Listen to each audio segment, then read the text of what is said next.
सुंदर मनामध्ये भरली. महाराज आहेत बरं, महाराजांची कृपा आहे.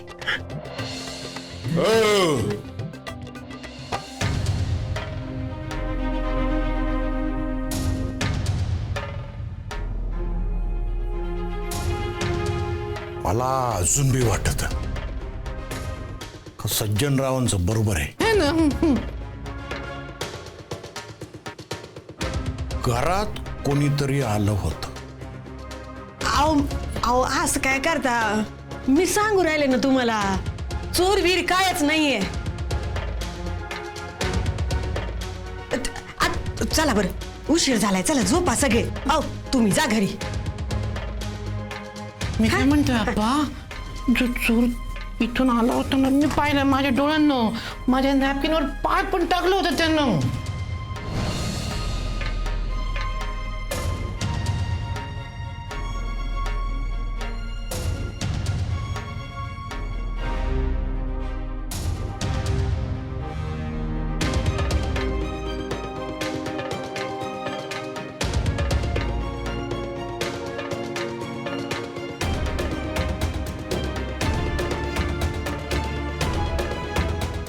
भाग्यवती चला.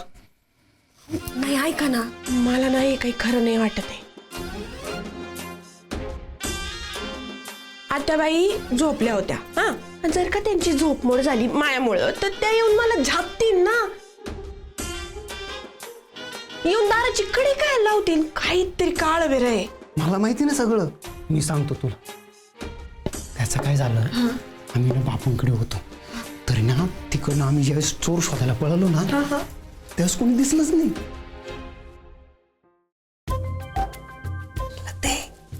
मोहीम फत्ते म्हणजे अभेने मला सांगितलं होतं त्याला तुला भेटायचंय म्हणून. मी घाबरवलो त्याला, म्हटलं अरे आप्पांना कळलं ना तर काय खरं नाही. मग पण जिगर आहे पोरामध्ये, घाबरत नाही.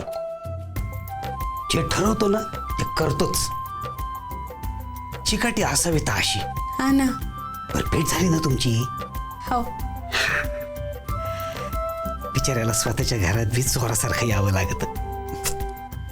बापू पण अभ्यास सगळं ना लय स्पोर्टिंगली घेतो.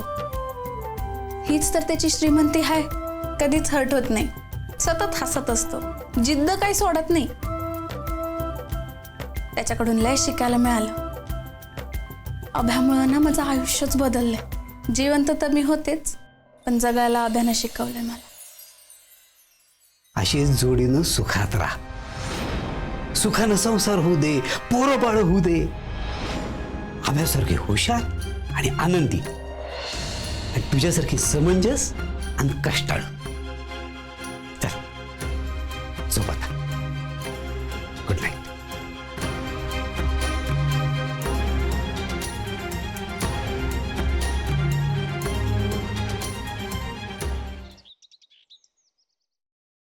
हेमा येतो मी. चल. अहो ऐका ना, मी काय म्हणते, एवढे कडी कुलप सगळं लावलेलं असताना चोर आतमध्ये येतोच कसा?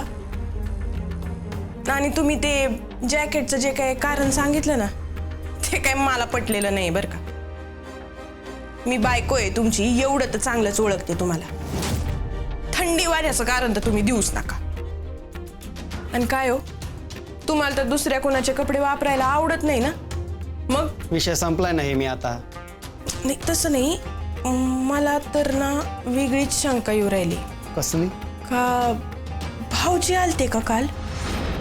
नाही तर आत्याबाईंनी मला लतीच्या खोलीमध्ये कोंडली करायला असती, आतमध्ये आल्या असत्या आणि मला झापलं असतं ना.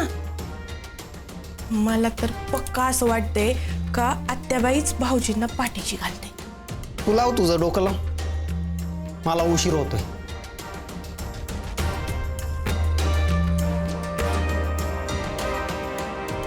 हे जेवढं जेवढं उघडं दिसत ना, ते सगळं क्रीड लावून मस्त पॅक करून टाकायचं. एवढं पॅक करायचं कोणाला आतमध्ये घुसताच नाही आलं पाहिजे.